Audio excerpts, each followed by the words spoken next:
ওং স্থাপকায়শ্চ ধর্মস্য সর্বধর্মস্বরূপিণে অবতার বরিষ্ঠায় রামকৃষ্ণায় তে নমঃ। ঠাকুর, মা ও স্বামীজির চরণে শতকোটি প্রণাম। আজ আমরা পাঠ করছি বালকের আমি ও ভক্তের আমি।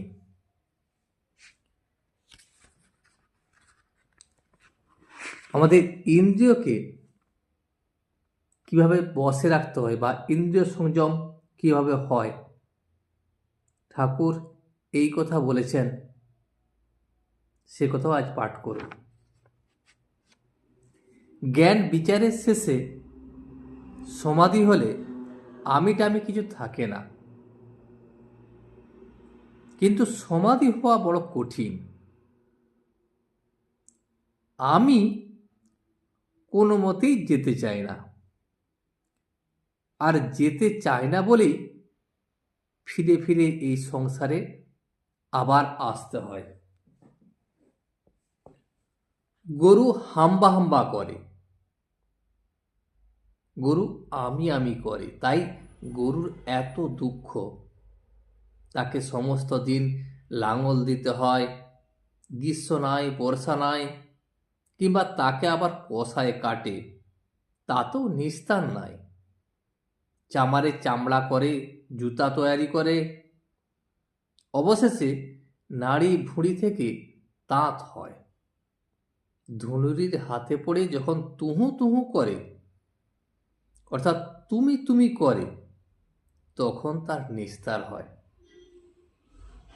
যখন জীব বলে নাহং নাহং, মানে আমি কেউ নই, হে ঈশ্বর তুমি কর্তা, আমি দাস, আর তুমি প্রভু, তখনই নিস্তার হয়, আর তখনই মুক্তি হয়। ডাক্তার তখন বললেন, কিন্তু ধনুরির হাতে পড়া চাই। ঠিক ঠিক ধনুরির হাতে যদি না পড়ে তাহলে কিন্তু হয় না। ঠাকুর আবার বলিলেন, যদি একান্তই আমি না যাস, থাক সালা দাস আমি হয়ে। সমাধির পর কাহারো কাহারো আবার আমি থাকে, দাস আমি ও ভক্তের আমি হয়ে। যেমন শঙ্করাচার্য বিদ্যার আমি লোকশিক্ষার জন্য রেখে দিয়েছিলেন, আর দাস আমি, বিদ্যার আমি, ভক্তের আমি, এরই নাম পাকা আমি। আর কাঁচা আমি কি জানো? আমি কর্তা, আমি এত বড় লোকের ছেলে, বিদ্যান, আমি ধনবান, আমাকে এমন কথা বলে, এইসব ভাব। যদি কেউ বাড়িতে চুরি করে, তাকে যদি ধরতে পারে, প্রথমে তো তার সমস্ত জিনিসপত্র কেড়ে লয়, তারপর উত্তম মধ্যম মারে, আর তারপর পুলিশে দেয়। তখন বলে কি জানো? জানো না কার বাড়িতে চুরি করেছ?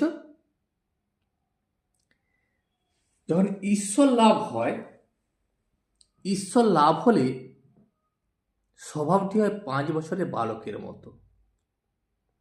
এই বালকের আমি আর পাকা আমি। বালক কোনো গুণের বশ নয়, সে ত্রিগুণাতীত। সত্য রজ তম কোনো গুণেরই তিনি বশ নয়। দেখো, ছেলে তমগুণের বশ নয়, এইমাত্র ঝগড়া মারামারি করলে আবার তৎক্ষণাৎ তারই গলা ধরে কত ভাব, কত খেলা। আবার রজগুণেরও বশ নয়, এই খেলাঘর পাতলে কত বন্দোবস্ত, কিছুক্ষণ পরেই সব পড়ে রইল। অমনি মার কাছে ছুটেছে, হয়তো একখানি সুন্দর কাপড় পরে বেড়াচ্ছে, খানিকক্ষণ পরে কাপড় খুঁড়ে পড়ে গেছে। হয় কাপড়ের কথা একবার ভুলে গেল, নয় বগল দাবা করে বেড়াচ্ছে। যদি ছেলেটিকে বলো, বেশ কাপড়খানি, কার কাপড় রে? সে তখন বলে, আমার কাপড়, আমার বাবা দিয়েছে। যদি বলো, লক্ষ্মী ছেলে, আমায় কাপড়খানি দাও না, সে তখন বলবে, না, আমার কাপড় আমার বাবা দিয়েছে, না, আমি দেব না।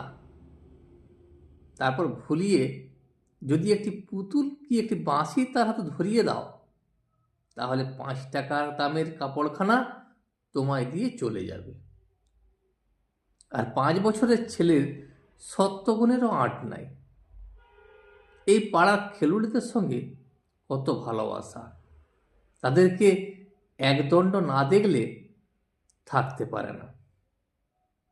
কিন্তু বাপ মার সঙ্গে যখন অন্য জায়গায় চলে গেল, তখন আবার নূতন খেলুড়ে হলো।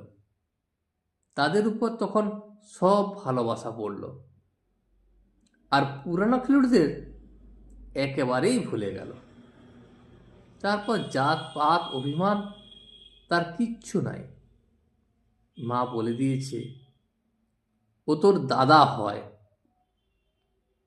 তার 16 আনা সে জানে যে এ আমার ঠিক দাদা। তা একজন যদি বামুনের ছেলে হয়, আরেকজন যদি কামারের ছেলে হয়, তো এক পাতে বসে ভাত খাবে। আর সূচি অসুচি কিছু নাই, হেগো বোঁদেই খাবে, আবার লোক লজ্জাও নাই। ছোঁচাবার পর যাকে তাকে পিছন ফিরে বলে, দেখো আমার ছোঁচানো হয়েছে কিনা। আবার আরেক আমি হলো বুড়োর আমি আছে। বুড়োর অনেকগুলি পাস, জাতি, অভিমান, লজ্জা, ঘৃণা, ভয়, বিষয়বুদ্ধি, পাটোয়ারি, কপটতা। যদি কারোর উপর আকোচ হয় তো সহজে যায় না। হয়তো যতদিন বাঁচে ততদিনই যায় না। তারপর পাণ্ডিত্যের অহংকার, ধনের অহংকার। বুড়োর আমি হলো কাঁচা আম। ডাক্তারকে ঠাকুর বলিলেন, 4-5 জনের জ্ঞান হয় না। যাদের বিদ্যার অহংকার, যাদের পাণ্ডিত্যের অহংকার, আর যাদের ধনের অহংকার, এদের কখনো জ্ঞান হয় না। এসব লোককে যদি বলা হয় যে অমুক জায়গায় একটি সাধু এসেছে, দেখতে যাবে, তারা অমনি নানা ওজোর করে বলে, না না, যাব না। আর মনে মনে বলে, আমি এত বড় লোক, আমি যাব সাধু দেখতে? তমগুণের স্বভাব অহংকার। অহংকার অজ্ঞান থেকে হয়, তমগুণ থেকে হয়। পুরাণে আছে রাবণের রজগুণ আর কুম্ভকর্ণের তমগুণ, বিভীষণের সত্যগুণ। তাই বিভীষণ রামচন্দ্রকে লাভ করেছিলেন। তমগুণের আরেকটি লক্ষণ হলো ক্রোধ। ক্রোধের দিকবিদিক জ্ঞান থাকে না। হনুমান লঙ্কা পুড়ালেন, তার এ জ্ঞান নাই যে সীতার কুটির নষ্ট হবে। আবার তমগুণের আরেকটি লক্ষণ হলো কাম। পাথরে কাটার গিরীন্দ্র ঘোষ বলেছিল, কাম ক্রোধাদি রিপু এরা তো কোনো মতেই যাবে না।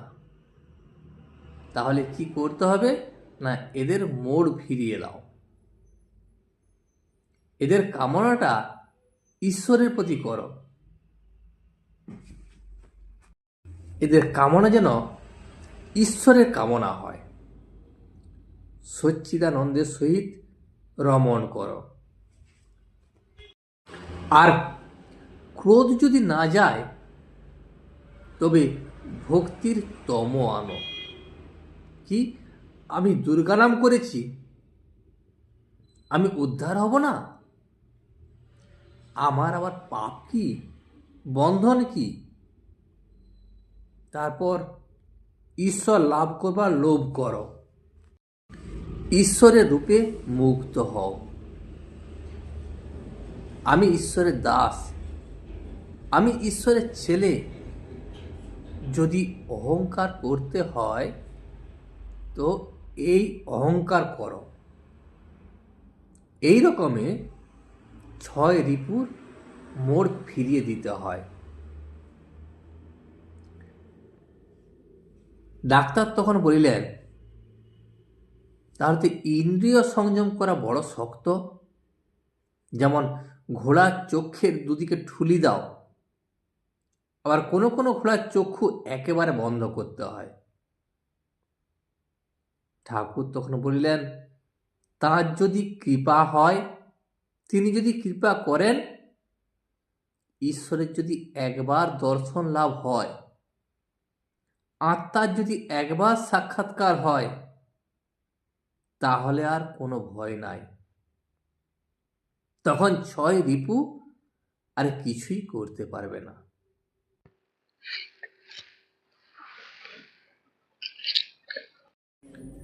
নারদ, প্রহ্লাদ এইসব নিত্যসিদ্ধ মহাপুরুষদের অত করে চোখের দুদিকে ঠুলি দিতে হয় না। যে ছেলে নিজে বাপের হাত ধরে মাঠের আলপথে চলছে, সে ছেলে বরং অসাবধান হয়ে বাপের হাত ছেড়ে দিয়ে খানায় পড়তে পারে।